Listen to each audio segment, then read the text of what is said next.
అందరికీ మరణాత దేవుని చిత్తమును బట్టి మరి యొక్క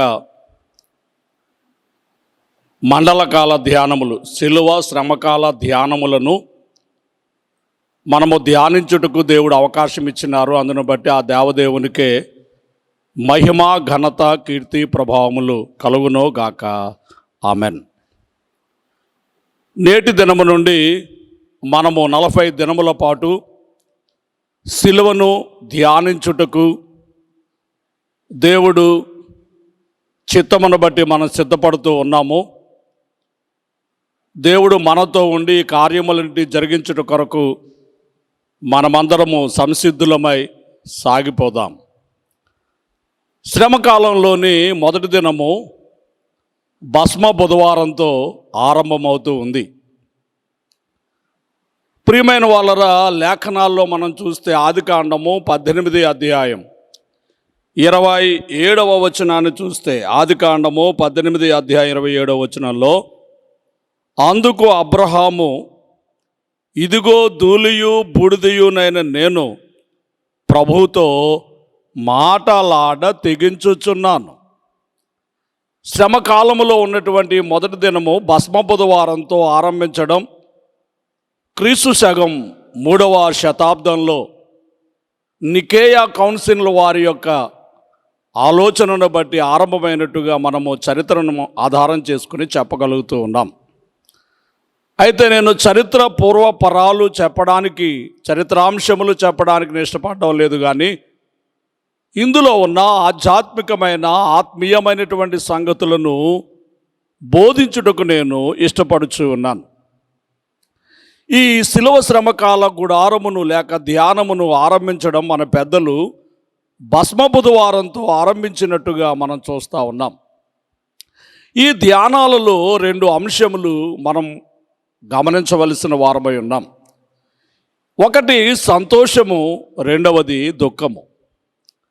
ప్రభువు శిలువ ద్వారా నా పాపమును పరిహారం చేశారు. శిలువ ద్వారా నా వ్యాధులను బాగు చేయుచున్నారు. శిలువ ద్వారా నా శాపమంతటిని తొలగించుచున్నారు. శిలువ ద్వారా నరకాగ్నికి పోవలసిన నన్ను నిత్య రాజ్యమునకు, మోక్షమునకు చేర్చుకుంటూ ఉన్నారు అనేటటువంటి సంతోషము. శిలువను చూడగానే నా పాపమంతా ఈ శిలువ ద్వారానే పరిహారమయ్యింది, నా పాపమంతా ఈ శిలువ ద్వారానే తొలగిపోయింది అని సంతోషము. అలాగే శిలువను చూడగానే దుఃఖము. రెండో విషయము దుఃఖము. ఎన్నో బాధలు, ఎన్నో హింసలు, ఎన్నో అవమానములు, ఎన్నో గాయములు. ప్రియమైన వాళ్ళరా, లోకములో ఎవరికి లేనంత గొప్ప బాధ. అందుకే విలాప వాక్యములు, నాకు కలిగిన శ్రమ వంటి శ్రమ మీలో ఎవరికైనా కలిగిందో లేదో నిదానించి చూడండి అనే మాటలు మనం చూడగలుగుతూ ఉన్నాం. కాబట్టి ఈ సిలువను నిదానించి చూడడానికి, ఆ సిలువలో ఆయన పొందినటువంటి గాయములను గూర్చి ధ్యానం చేయడానికి, మరి దుఃఖంతో, ఆవేదనతో ఆ శ్రమలను మనం ధ్యానించడానికి ఈ యొక్క ధ్యానములలో మనము సిద్ధపడవలసిన వారమై ఉన్నాం. ఒకటి, నా పాప పరిహారము ఈ శిలువ ద్వారానే జరిగింది అనేటటువంటి సంతోషము. రెండవది, నా కొరకై ప్రభువు శిలువలో యజ్ఞమయ్యారు, బాధలను పొందారు అనేటటువంటి దుఃఖము. రెంటిని మనము ధ్యానము చేయాలి. ఒళ్ళంతా రక్తము, ముండ్లా కిరీటము, తలపై పెట్టిరి సోదరా, ఒళ్ళంతా రక్తము, ముండ్లా కిరీటము, తలపై పెట్టిరి సోదరా. ఒకడు బళ్ళెంబుతో పొడువా నీరు రక్తము కారే, చిల్లులాయెను సోదరా.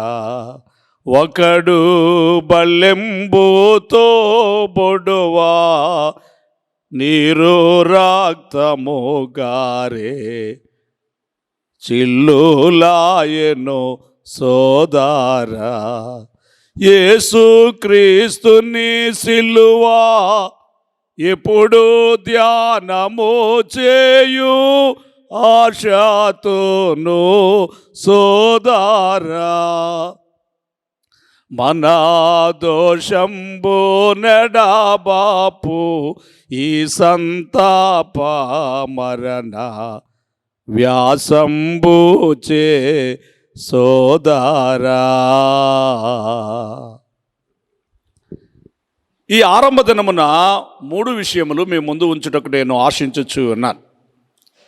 2 బూడిదలు, 2 సిలువలు, 2 కన్నీళ్ళు. 2 బూడిదలు, 2 సిలువలు, 2 కన్నీళ్ళు. ఆరంభంలో మనం చదువుకున్న ఆదికాండము 18 అధ్యాయము 27వ వచనంలో అబ్రహామునకును యెహోవా దేవునికిని కలిగిన సంభాషణలో ఉన్నటువంటి మాటలను మనము చూడగలుగుతూ ఉన్నాం. అబ్రహాము ఎండవేళ గుడారపు ద్వారమునందు మమ్రే దగ్గర ఉన్న సింధూర వనములో ఉండగా 3 వ్యక్తులుగా యెహోవా దేవుడు తండ్రి కుమార పరిశుద్ధాత్మలుగా ప్రత్యక్షమై ఆయన ఇంటి ముందు నుండి పోతున్నట్టుగా మనం 18 అధ్యాయంలో చూస్తూ ఉన్న ఆరంభ వచనం నుండి అబ్రహాము త్వరగా పరిగెత్తుకుని వెళ్ళి సాష్టాంగ నమస్కారం చేసి, అయ్యలారా మీ దాసుని దాటిపోవద్దు, దయచేసి నా ఇంటికి రండని ఆహ్వానించిన ఆహ్వానం.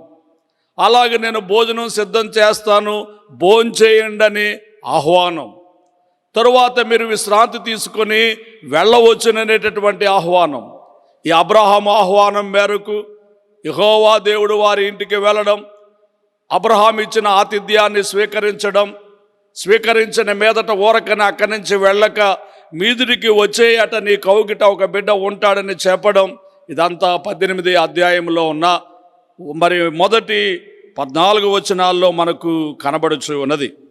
అక్కడి నుండి ఆయన సొదొమ గొమొర్రాకు వెళ్ళడానికై ఆశించిన సమయంలో నేను చేయబోయే కార్యమును అబ్రహామునకు దాచలేను అనుకుని అబ్రహాముతో సొదొమ గొమొర్రాల యొక్క నాశనమును గూర్చి అగ్ని గంధకములతో కాల్చబో సంగతిని గూర్చి తెలియపరిచినప్పుడు అబ్రహాము ఆ దేవుని ఎదుట నిలిచి ఉండి మరి కార్చుచున్నటువంటి కన్నీరు, బ్రతిమలాడుచున్నటువంటి ఆ మాటలు మనకక్కడ కనబడుచు ఉన్నవి.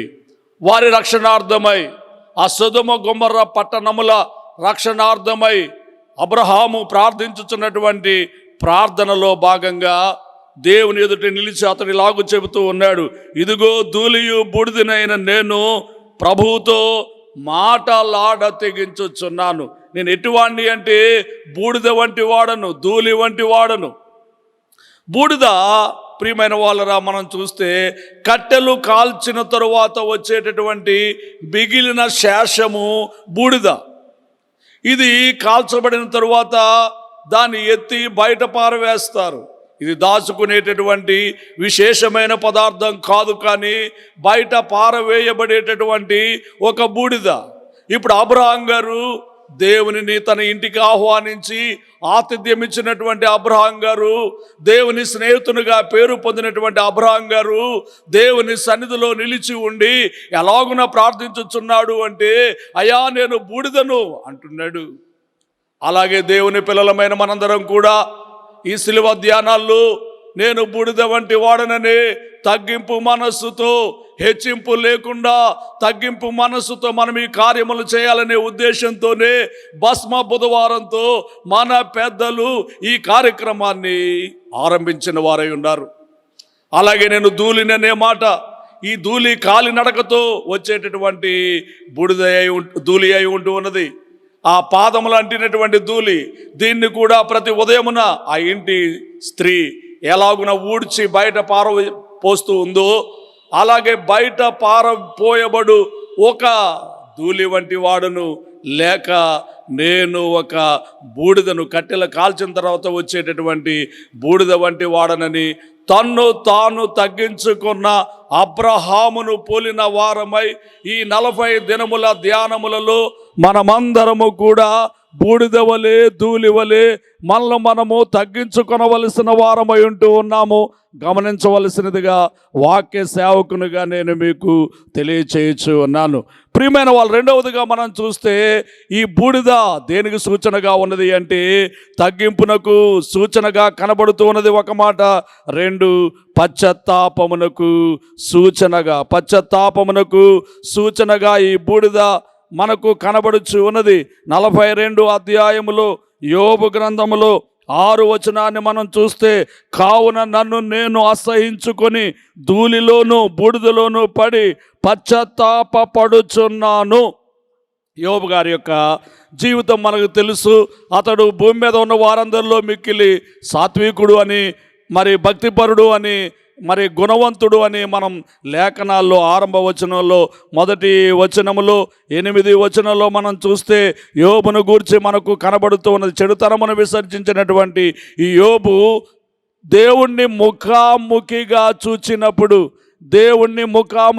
చూచినప్పుడు ధూళిలో పడి బూడిదలో పడి పశ్చాత్తాపపడుచు ఉన్నాడు అనేటటువంటి మాట మనకు కనబడుతుంది. ఒకటి, తగ్గింపునకు ఈ ధూళి బూడిద సూచనగా ఉంటే, 2 పశ్చాత్తాపమునకు అయ్యో నేను పాపిని, అయోగ్యుడను, అశక్తుడను అనేటటువంటి ఆ యొక్క మరి తగ్గింపుతో పశ్చాత్తాపంతో దేవునికి ప్రార్థన చేయడానికి ఇది సూచనగా కనబడుచు ఉన్నది. కనుక ఈ యొక్క ధ్యానములలో, ఈ 40 దినముల ధ్యానములలో మనమందరం ఈ 2 బూడిదల అనుభవము, 1 తగ్గింపు, 2 పశ్చాత్తాపము కలిగి ఉండవలసి ఉన్నది. మరి కొంచెం ఆత్మీయంగా మనం ధ్యానం చేస్తే, కట్టె అంటే ఆ యొక్క బూడిద తయారవడానికి కట్టె కాల్చబడుతుంది. కనుక కట్టె మానవుడైతే, అగ్ని పరిశుద్ధాత్మ అయితే, ఈ మానవుడు పరిశుద్ధాత్మ అగ్ని చేత కాల్చబడి పరిశుద్ధపరచబడి పెండ్లి కుమార్తెగా సిద్ధపరచబడుటకు, తమ పాపములన్నిటి నుండి విడుదల పొంది పవిత్రుడుగా మార్చబడుటకు ఈ ధ్యానములు, ఈ 40 దినముల ధ్యానములు ఎంతో ఉపయుక్తముగా ఉండును. గనుక దేవుని పిల్లలమైన మనందరం కూడా ఈ యొక్క 40 దినముల సిలువ ధ్యానములలోనికి చేరి, సిలువ కౌగిటిలోనికి చేరి కాల్చబడిన వారమై, ఆత్మచేత కాల్చబడి ఆత్మచేత నింపబడి పరిశుద్ధపరచబడిన వారమై పెండ్లి కుమార్తె రూపమునకు మనమందరము మలచబడవలసిన వారమై ఉన్నాము. గుర్తించాలి. అందుకు నేను పాపిని, నేను అయోగ్యుడను, నేను అశక్తుడను అనేటటువంటి తగ్గింపుతో, వినయముతో, విధేయతతో ఏకీభవించాలి. ఇవి 2 బూడిదలు. ఇక 2 సిలువలు, ఈ అనుభవంలోనికి మనం రావాలి. ఈ యొక్క సిలువ ధ్యానాల్లో 2 సిలువలను మనము ధ్యానము చేయాలి. మొదటి సిలువ యేసు మోసిన సిలువ. సుమారు 2000 సంవత్సరముల క్రితము యేసు క్రీస్తు ప్రభువారు ఈ భూలోకమునకు అవతారం ఎత్తి వచ్చి ఆయన సిలువలో యజ్ఞమైనారు, యాగమైనారు, సిలువను మోసినారు. ఈ సిలువ ద్వారానే సర్వ మానవాళికి పాప పరిహారము చేసినారు. కాబట్టి ఆ సిలువను మనము జ్ఞాపకం చేసుకోవాలి, ఆ సిలువను మనం ధ్యానం చేయాలి. అందుకే హెబ్రీలకు రాసిన పత్రికలో 12వ అధ్యాయము మనం చూసినప్పుడు మొదటి వచనము నుండి పౌలు భక్తుడు ఇలాగ మనకు జ్ఞాపకం చేస్తూ ఉన్నాడు, ఇలాగ మనకు తెలియజేస్తూ ఉన్నారు. ఏమని అంటే, ఇంత గొప్ప సాక్షి సమూహము మేఘము వలె మనల్ని ఆవరించి ఉన్నందున మనము కూడా ప్రతి భారమును సులువుగా చిక్కులు పెట్టు పాపమును విడిచిపెట్టి విశ్వాసమును కర్తయు దాన్ని కొనసాగించువాడునైనా యేసు వైపు చూచుచు మన ఎదుట ఉంచబడిన పందెములో ఓపికతో పరిగెత్తుదము అన్నారు. ప్రియమైనటువంటి వాళ్ళరా, గమనించండి. మనం ఇప్పుడు ఎవరిని చూడాలంటే యేసు సిలువను చూడాలి, శ్రమ పొందిన యేసును చూడాలి, భారము పొందిన యేసు సిలువను చూడాలి, అలాగే రక్తము కార్చిన యేసు సిలువను చూడాలి, అవమానములను భరించిన అవమానములను భరించిన యేసు సిలువను చూడాలి. చూడండి, అక్కడ ఆయన తన ఎదుట ఉంచబడిన ఆనందము కొరకై అవమానమును నిర్లక్ష్య పెట్టి సిలువను సహించి దేవుని సింహాసనం యొక్క కుడి పార్శ్వమున ఆసీనుడై ఉన్నాడు అను మాటను బట్టి దేవుని పిల్లలమైన మనందరం కూడా ఈ అవమానమును నిర్లక్ష్య పెట్టడానికి ఇప్పుడు యేసు సిలువను మనందరం కూడా జ్ఞాపకము చేసుకోవాలి. ఆయన సిలువనే మనము నిదానించి చూడాలి. సిలువలో ఆయన పొందిన శ్రమలను నిదానించి చూడాలి. సిలువలో ఆయన కార్చినటువంటి ఆ విలువైన రక్తము ద్వారా మనకు కలిగినటువంటి ప్రయోజనములన్నిటినీ కూడా మనము నిదానించి చూడాలి. మనకు ఓపిక రావాలి అంటే మనము యేసు సిలువ మరి చూస్తూ మనం కూడా మన సిలువను మోయవలసిన వారంగా ఉంటూ ఉన్నాం. కాబట్టి మొదట మనము మోయవలసినటువంటి సిలువకు ముందు యేసు మోసిన సిలువను మనము జ్ఞాపకం చేసుకోవాలి. రెండవ సిలువ ఏమిటి? మొదటిగా యేసు మోసిన సిలువ, ఇది రక్షణ సిలువ, మానవ పాప పరిహారార్థ సిలువ, మానవుని మరి పరిశుద్ధపరిచేటటువంటి సిలువ. ఆ రక్తము ద్వారానే మనందరికీ విలువ, ఆ రక్తము ద్వారానే మనందరికీ రక్షణ, ఆ రక్తం ద్వారానే మనందరికీ క్షమాపణ. కాబట్టి ఆ సిలువను మనము ధ్యానం చేయాలి. ఇక రెండవ సిలువ ఏమిటి అంటే యేసు ప్రభు వారు తన శిష్యులతో చెప్పినటువంటి మాట. మత్తయి సువార్తలు 16వ అధ్యాయము 24వ వచనాన్ని మనం చూస్తే, మత్తయి సువార్త 16వ అధ్యాయము 24వ వచనాన్ని మనం చూస్తే, అప్పుడు యేసు తన శిష్యులను చూచి, ఎవడైనను నన్ను వెంబడింప గోరిన ఎడల తన్ను తాను ఉపేక్షించుకొని తన సిలువను ఎత్తుకుని నన్ను వెంబడింపవలెను అన్నారు. తన సిలువను ఎత్తుకుని నన్ను వెంబడింపవలెను అన్నారు. నా సిలువను ఎత్తుకుని నన్ను వెంబడించడని చెప్పలేదు. ఒక్కొక్కరికి ఒక్కొక్క సిలువ ఉన్నది. ప్రతి క్రైస్తవునికి ఒక సిలువ ఉన్నది. ప్రతి మానవునికి ఒక సిలువ ఉన్నది. ఏమిటా సిలువ అంటే సువార్త సిలువ. సువార్త సిలువ. ప్రియమైనటువంటి వాళ్ళరా గమనించండి, యేసు మోసిన సిలువను మనము చూచుచు మన మీద ఉన్న సిలువ అనగా మీరు సర్వలోకమునకు వెళ్ళి సర్వ సృష్టికి సువార్తను ప్రకటించండి అని చెప్పబడిన ఆ యొక్క సిలువను మన భుజాల మీద పెట్టుకొని మరి యూదయ సమరయ దేశముల యందంతటా మరి యెరూషలేములోను ఆ యొక్క ఆదిమ క్రైస్తవ సంఘము, ఆదిమ అపోస్తలులు ప్రపంచమంతా తిరిగి అలాగూ పనిచేస్తున్నారు. అలాగే దేవుని సంఘము, దేవుని పిల్లలు, ఇంకా రక్షణ లేని, మారు మనసు లేని, దేవుని ఎరుగని జనాంగముల యొద్దకు వెళ్ళి ఈ యేసుక్రీస్తు సిలువను గూర్చి చాటి చెప్పుట, ఈ యేసుక్రీస్తు సిలువను గూర్చి ప్రకటన చేయుట అవసరమై ఉంటూ ఉన్నది. కనుక ఈ 40 దినములు అలాగే మన జీవిత కాలమంతా కూడా ప్రియమైనటువంటి వాళ్ళరా గమనించండి, యేసు సిలువను చూచుట, మన భుజముల మీద పెట్టిన ఈ సువార్త సిలువను మోయుట. సిలువను మోసుకుని సువార్తను చేపట్టి యేసుని వెంబడింపా ఎంత భాగ్యము నిచ్చితివి. సిలువను మోసుకొని సువార్తను చేపట్టి యేసుని వెంబడించడానికై ఎంత భాగ్యం ఇచ్చావు, స్తోత్రం నాయనా అని భక్తుడు దేవుణ్ణి స్తుతించినట్టుగా మనందరం కూడా యేసు సిలువను చూస్తూ మనం మోయవలసిన ఈ సువార్తను మన భుజముల మీద పెట్టుకొని దేవునికి స్తుతులు చెల్లిస్తూ అనేక మందికి సిలువను చాటి చెప్పవలసిన వారమై ఉంటున్నాం. గ్రహించాలని నేను మీకు మనవి చేస్తూ ఉన్నాను. ఇక మూడో విషయం ఏమిటంటే 2 కన్నీళ్ళు. ఈ 40 దినాలు మనము 2 రకములైన కన్నీళ్లు కార్చవలసిన వారమై ఉంటూ ఉన్నాం. గ్రహించాలి. ఒకటి దేవా, నా పాపము నిమిత్తమే, ఏ పాపమెరుగని నీవు నా పాపముల కొరకే ఇదిగో సిలువలో యజ్ఞమయ్యావా అని ఆ యొక్క సిలువను చూస్తూ ఆయన సిలువ ఎదుట నిలవబడి, దేవా నేను పాపిని, నన్ను కనికరించుము, దేవా నేను అయోగ్యుడను, నన్ను కనికరించుము, దేవా నేను అశక్తుడను, నన్ను కనికరించుమని ఆవేదనతో పాప ప్రాయశ్చిత్తము కొరకు ప్రలాపముతో దేవుని వేడుకొనవలసిన వారమై ఉన్నాం. ప్రియమైనటువంటి వాళ్ళనిది మొదటి కన్నీరు. ఇది మొదటి కన్నీరు, పాపము నిమిత్తమైన కన్నీరు. యేసు ప్రభువారు చెప్పినటువంటి ఉపమానములో ఇద్దరు ప్రార్థన చేయడానికై దేవాలయానికి వెళ్ళారు. ఒకరు సుంకరి, ఇంకొకరు పరిసయ్యుడు. సుంకరి ఏ విధముగా ఆకాశం వైపు కన్నులెత్తుడు కానను ధైర్యము చాలక రొమ్ము కొట్టుకుంటూ గుండె బాదుకుంటూ, దేవా పాపినైన నన్ను కనికరించుమని ఆ వేదనతో ప్రార్థన చేసినారు. అదేవిధంగా మరి ఈ సమయంలో, ఈ 40 దినములలో మనమందరము కూడా ఆవేదనతో దేవునికి ప్రార్థనలు చేయవలసిన వారమై ఉన్నాము. గుర్తించవలసినదిగా మీకు మనవి చేస్తూ ఉన్నాను. ఇక రెండవ కన్నీరు ఏమిటి అంటే కృతజ్ఞతతో కూడినటువంటి కన్నీరు. కృతజ్ఞతతో కూడినటువంటి కన్నీరు. దేవా నా నిమిత్తమే,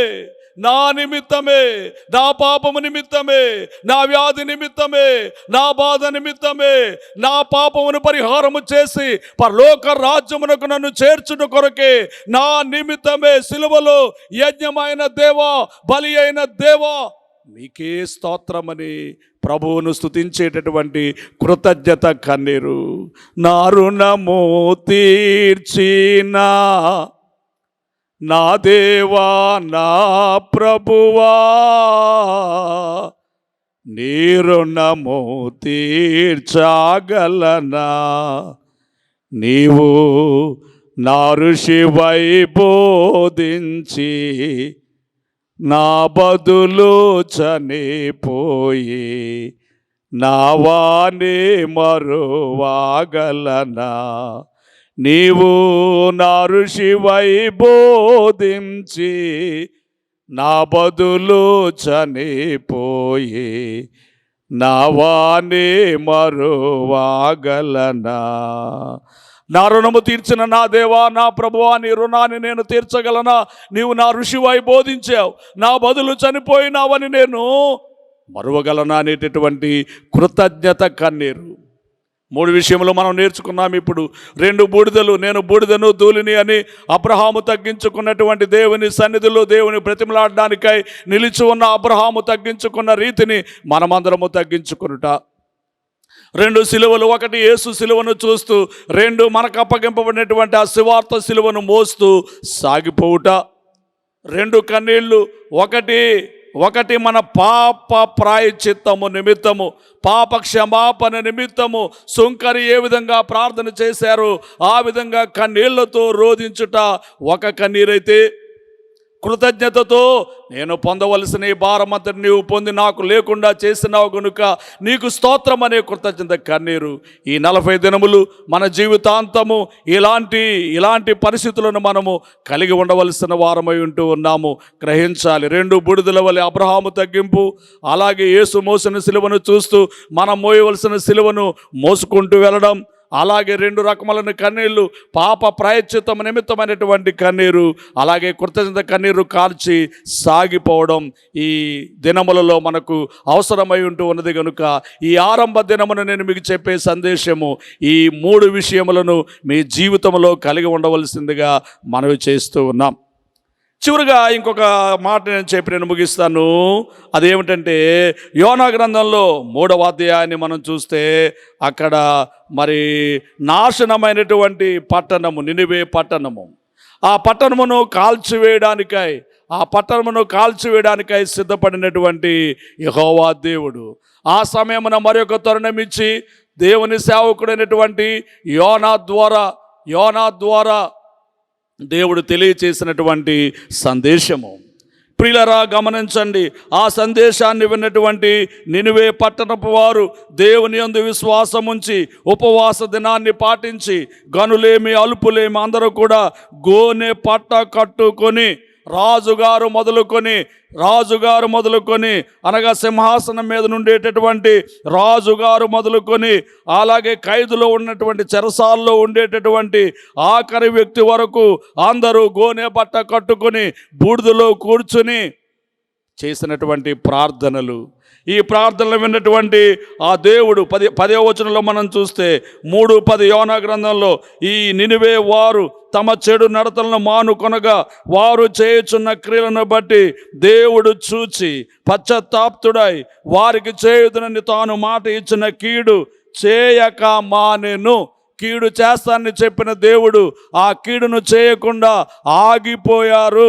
ఎందుకు అంటే వారు విరిగి నలిగిన హృదయంతో, పశ్చాత్తాపంతో, ప్రలాపంతో బుడిదలో కూర్చుని గోనె బట్ట కట్టుకొని దేవునికి ప్రార్థన చేశారు గనుక దేవుడు వారి ప్రార్థన విన్నారు. అలాగే ఈ 40 దినముల ధ్యానాలు ఏదో ఆచారంగా అలవాటుగా చేస్తే ఉపయోగం లేదు, ప్రయోజనం లేదు, ప్రతిఫలం రాదు.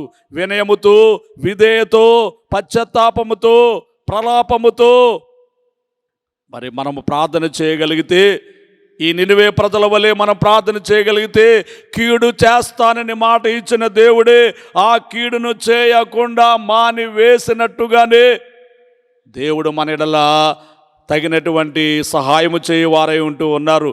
గుర్తించవలసిందిగా మీకు మనవి చేస్తూ ఉన్నాను. ఇక రెండో విషయాన్ని మనం చూస్తే, ఆచారముగా వద్దు. ఆచారముగా ఈ కార్యములు చేయడం వల్ల ఉపయోగం లేదు. ప్రతి ఏడాది శిలువ ధ్యానాలు 40 రోజులు చేయాలి అనే భావనతో కాకుండా ఆత్మీయంగా తగ్గింపుతో, ప్రలాపముతో ఈ కార్యక్రమాలు మనం చేసినట్లయితే ఆశీర్వాదాలను అందుకుంటాం. కాబట్టి శిలువ ధ్యానములను ఆరంభ దినములలోనికి వచ్చినటువంటి వాళ్ళరా, శిలువను ధ్యానించడానికే వచ్చినటువంటి శిలువ ధ్యాన పరులారా, శిలువ యొక్క దీవెన సంపూర్ణంగా మీ అందరికీ కలగవలను అంటే విరిగి నలిగిన మనస్సుతో, పశ్చాత్తాప హృదయంతో, ఆచారంగా కాకుండా ఆత్మీయంగా చేయగలిగితే, నేను బూడిదను ధూళిని అబ్రహాము వంటి తగ్గింపు కలిగి ఉంటే, యోబు వంటి తగ్గింపు కలిగి ఉంటే, యేసు సిలువను చూస్తూ మన సిలువను మనం మోసుకుంటూ అనేక మందికి ఈ సిలువ సువార్తను ప్రకటించగలిగితే, మరి పశ్చాత్తాపంతో కన్నీరు కారుస్తూ, కృతజ్ఞతతో కన్నీరు కారుస్తూ మనం సాగగలిగితే ఈ సిలువ యొక్క సంపూర్ణ దీవెనలను మనము నిండుగా మెండుగా అందుకుంటాము. అట్టి దీవెన, అట్టి ఆశీర్వాదం మీ అందరికీ కలగవలనని నిండు మనసుతో కోరుకుంటూ, నేను మీకు సిలువ దీవెనలు కలగవాలని ఆశించుచు శుభములు పలుకుచు ఉన్నాను. సిలువ దీవెనలు, సిలువ శక్తి, సిలువ మహిమ, సిలువ కాంతి, సిలువ ప్రసన్నత మీ ఎల్లరకు కలుగునోగాక. ఆమేన్. అందరికీ మరణాత. తండ్రి మీకు వందనములు. ఈ మాటలు అందరి అంతరంగాల్లో ఫలింపు చేయము ప్రభు. అబ్రహాము వలె తగ్గించుకొనుట, యోబు వలె తగ్గించుకొనుట అందరికీ నేర్పించుము. మీ సిలువను చూస్తూ మా సిలువను ఎత్తుకొనగలిగిన భాగ్యం మేము, పశ్చాత్తాపంతో కన్నీరు, అలాగే మా ప్రభువా కృతజ్ఞతతో కన్నీరు కలిగి మేము ఈ యొక్క ధ్యానములను చేయుటకు, ఆచారంగా కాక ఆత్మీయంగా చేయుటకు, విరిగి నలిగిన మనసుతో అహంభావాన్ని విడిచిపెట్టి విరిగి నలిగిన మనసుతో చేయుటకు మాకు నేర్పించము, సిద్ధపాటు చేయము. మీ ఆత్మతో నింపి కార్యములను జరిగించము. క్రీస్తు యేసు నామములో వేడుకొనుచున్నాము తండ్రి. ఆమెన్. పరలోకమందున్న మా తండ్రి, మీ నామం పరిశుద్ధపరచబడుగాక, మీ రాజ్యం వచ్చునుగాక, మీ చిత్తం పరలోకమందు నెరవేర్చున్నట్లు భూమి మీద నెరవేరునుగాక. మానదినారిని మాకు దయచేయము. మెళ్ళ అపరాధములు చేసిన వారిని మేము క్షమించిన ప్రకారం అపరాధాలను క్షమించము. మమ్మల్ని శోధనను తీకుమొక్కి నుండి తప్పించము. రాజ్యము, శక్తి, మహిమ నిరంతరము నీవే అయి ఉన్నవి. ఆమెన్. ప్రభు యేసు రక్తమునకు జయము, అపవాదికులకు లయము. ప్రభు యేసు రక్తమునకు జయము, అపవాదికులకు లయము. ప్రభు యేసు రక్తమునకు సంపూర్ణ విజయం, అపవాదికులకు అనంతకాల నాశనం. హల్లెలూయా, హల్లెలూయా, హల్లెలూయా. స్తోత్రం, స్తోత్రం, స్తోత్రం. Amen, amen, amen.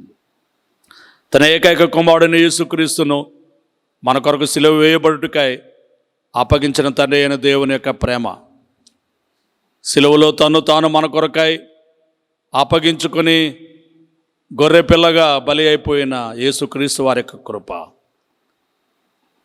ఈ సిలువను మోసుకొని సాగవలనని మనకు ఆజ్ఞాపించుచున్న, మనను నడిపించుచున్న ఆత్మ తండ్రి అన్యోన్య సహవాసము కూడి వచ్చిన మనెల్లరకు ఆయన వెంబడించే వారందరికీ తోడై ఉండునుగాక. ఆమెన్. మరణాత.